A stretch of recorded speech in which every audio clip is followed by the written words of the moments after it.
ஆசையும் போகமும் ஞானமும் மோட்சமும் இந்த இரண்டு கிரகங்களின் செயலாலே நடக்கின்றது.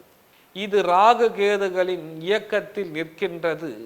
இதனுடைய செயல்பாடே மனிதனின் இயக்கமாக இருக்கின்றது. ஆசையே மனிதனின் செயல்பாடு, ஞானமே முக்தியின் செயல்பாடு. இது ரெண்டுத்தையும் தருவது இந்த இரண்டு கிரகங்கள் தான். இது மனிதனை இயக்குகின்றது, இந்த காலத்தை இயக்குகின்றது. இப்போது எப்படி வேலை செய்யுது இது நம்ம இதில் இருந்து பார்க்கும்போது, இது ஒளி, இது ஒளி, பிரபஞ்சமும் ஒளி, எல்லாம் ஒளி. இந்த ஒளியின் கண்ணுக்கு தெரியாதது இதுதான் இந்த ராகுவும் கேதுவும்.